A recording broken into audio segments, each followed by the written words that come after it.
হযরত হুসাইন রাদিয়াল্লাহু তাআলা আনহু শাহাদাত একটা মুসলিমের জন্য অবশ্যই কষ্টের, অবশ্যই দুঃখের। কারণ হযরত হুসাইন রাদিয়াল্লাহু তাআলা আনহু এতটাই জলিলুল কদর সাহাবী, যার মা হচ্ছেন প্রিয় নবী সাল্লাল্লাহু আলাইহি ওয়াসাল্লামের কলিজার টুকরা ফাতেমা, যার ব্যাপারে নবী সাল্লাল্লাহু আলাইহি ওয়াসাল্লাম বলেছেন ফাতেমা বুযাতুম মিন্নি, ফাতেমা হচ্ছে আমার কলিজার টুকরা। যে ফাতেমাকে কষ্ট দেয় সে মূলত আমাকেই কষ্ট দেয়। তার সন্তান হুসাইন রাদিয়াল্লাহু তাআলা, হুসাইন রাদিয়াল্লাহু তাআলা হচ্ছে সেই জলিলুল কদর সাহাবী হযরত আলী রাদিয়াল্লাহু তাআলার সন্তান, যিনি ইসলামের চতুর্থ খলিফা এবং যাকে দুনিয়াতে থাকতেই জান্নাতের সনদ প্রদান করা হয়েছে যে আলী আপনি জান্নাতি, কখনো জাহান্নামের আগুন আপনাকে স্পর্শ করবে না।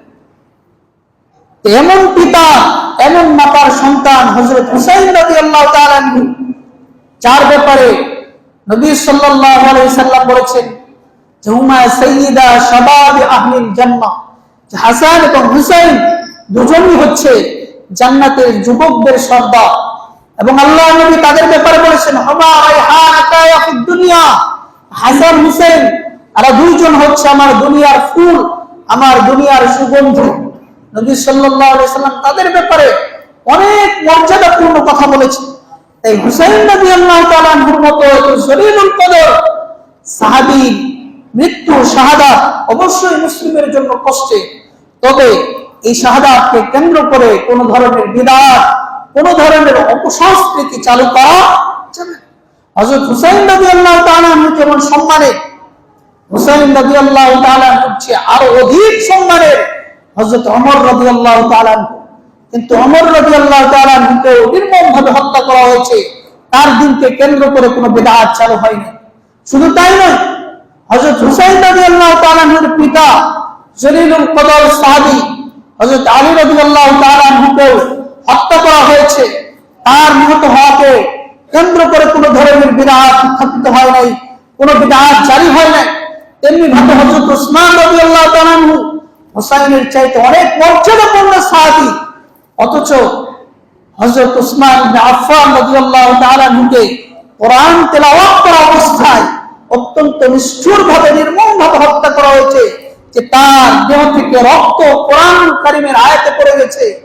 তারপরেও হযরত উসমান রাদিয়াল্লাহু তাআলা আনহুর শাহাদাতকে কেন্দ্র করে কোনো বিদআত জারি হয়, বরং বিদআত জারি হয়েছে হুসাইন রাদিয়াল্লাহু তাআলা আনহুকে কেন্দ্র করে। আর হুসাইন রাদিয়াল্লাহু তাআলা আনহুর ভাই হাসান রাদিয়াল্লাহু তাআলা আনহুকেও কিন্তু বিষ প্রয়োগ করে হত্যা করা হয়েছিল, কিন্তু তার মৃত্যুকে কেন্দ্র করে কোনো বিদআত চালু হয়। হুসাইন রাদিয়াল্লাহু তাআলা আনহুকে কেন্দ্র করে শিয়ারা একটি বিশেষ উদ্দেশ্যকে বাস্তবায়িত করার লক্ষ্যে মুসলিমদের মাঝে অপসংস্কৃতি বিদআত চালু করার নিমিত্তে তারা হুসাইন রাদিয়াল্লাহু তাআলা আনহুকে সামনে রেখে মুসলমানদের একটি আবেগের বিষয় তৈরি করে মুসলমানদের মাঝে এ ধরনের বিদআত অপসংস্কৃতির দ্বারা চালু করে দিয়েছে। উপস্থিতি মনে রাখবেন যে হযরত হুসাইন রাদিয়াল্লাহু তাআলা আনহু এই দিনে শাহাদাত বরণ করেছে বিধায় এই দিনের মর্যাদা আল্লাহ রাব্বুল আলামিনের কাছে সমৃদ্ধ বিষয়টি তা নয়, বরং এই দিনে হযরত হুসাইন রাদিয়াল্লাহু তাআলা মৃত্যুবরণ করার কারণে হযরত হুসাইনের শাহাদাতের মর্যাদা বৃদ্ধি পেয়েছে। কারণ একটি মুবারক দিনে, একটি বরকতপূর্ণ দিনে হযরত হুসাইন রাদিয়াল্লাহু তাআলা শাহাদাত বরণ করেছে। উপস্থিতি, তাই এই দিনকে কেন্দ্র করে যে ধরনের মাতম করা হয়, বিলাপ করা হয়, যে ধরনের অপসংস্কৃতি পৃথিবীব্যাপী ছড়িয়ে দেওয়া হয়েছে, এগুলি সবগুলি হারাম, সবগুলি নিষিদ্ধ। কারণ আল্লাহ তাবারক ওয়া তাআলা পবিত্র কালামে হাকিমে স্পষ্ট রূপে যেটা হারাম করেছেন হারাম মাসে, সেটা হচ্ছে ফালা তাজলিমু ফীহিন্না আনফুসাকুম, তোমরা এই হারাম মাসগুলিতে নিজেরা নিজেদের উপর জুলুম করো না। এটা বিশেষভাবে হারাম। আপনি আপনার উপর কোনো অত্যাচার করতে পারবেন না এই মাসে। আপনি চাইলে আপনার অঙ্গ প্রত্যঙ্গ নষ্ট করতে পারবেন না, আপনি চাইলে এই দিনে আপনার কোনো অঙ্গহানি করতে পারবেন না, আপনি আত্মহত্যা করতে পারবেন না। এই দিনগুলোতে এই বিষয়গুলো বিশেষভাবে নিষিদ্ধ। এমনিতেই নিষিদ্ধ, এই মাসগুলোতে নিজেরা নিজেদেরকে ক্ষতিগ্রস্ত করবে এটা কঠিন ভাবে নিষিদ্ধ। আল্লাহ কোরআনে বলেছেন, ফালা তাজলিমু ফি আনফুসাকুম, তোমরা নিজেরা নিজেদের প্রতি এই মাসগুলোতে জুলুম।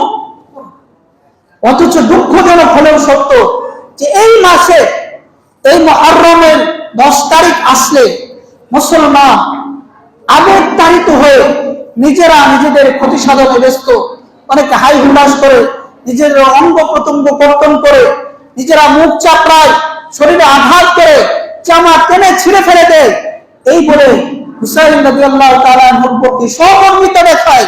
এবং তারা এই দিনে মানুষের মাঝে ফ্রি পানি বিতরণ করে এই উদ্দেশ্যে যে এই দিন হযরত হুসাইন রাদিয়াল্লাহু তাআলা আনহু পানির তৃষ্ণায় ছটফট করেছে, তাই সওয়াবের প্রত্যাশায় এই দিনে তারা ফ্রি পানি বিতরণ করা অবশ্যই ভালো কাজ, আপনি প্রতিদিনই করেন।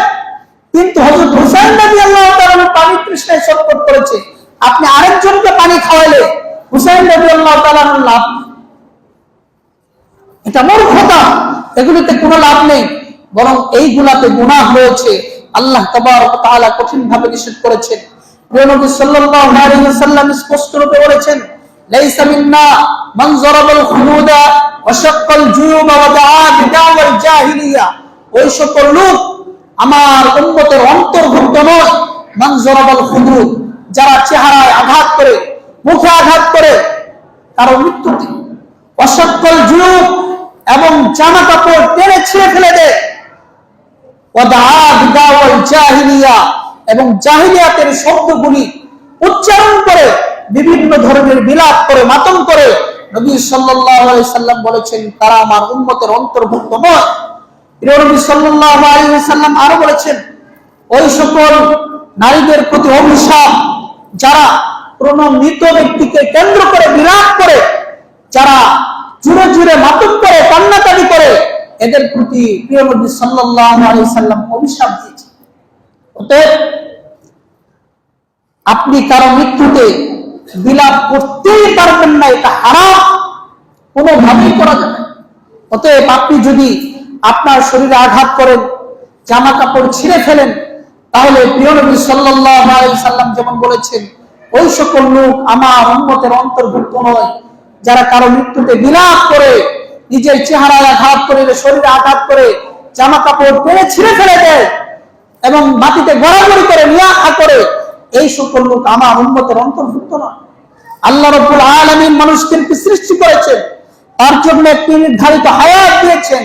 যখন তার নির্ধারিত হায়াতের পরিসমাপ্তি ঘটবে, আল্লাহ তাবারক ওয়া তাআলা তার সৃষ্টিকে উঠিয়ে নেবেন, এটা আল্লাহ রাব্বুল আলামিনের ইচ্ছা। এখানে আপনাকে এতটা বিলাপ করার অধিকার দেওয়া হয়। আপনি কান্নাকাটি করবেন, আপনার আপনজন মৃত্যুবরণ করেছে, কষ্ট তো লাগবেই, কারণ তার অনেক অনুগ্রহ, তার অনেক অবদান আপনার প্রতি রয়েছে। এজন্য আপনি তার জন্য দুঃখিত হবেন, আপনার হৃদয় ভারাক্রান্ত হবে, এটা ঠিক। এর জন্য আপনার চোখ দিয়ে পানি ঝরবে, কিন্তু আপনি মাতম করতে পারবেন না, বিলাপ করতে পারবেন না।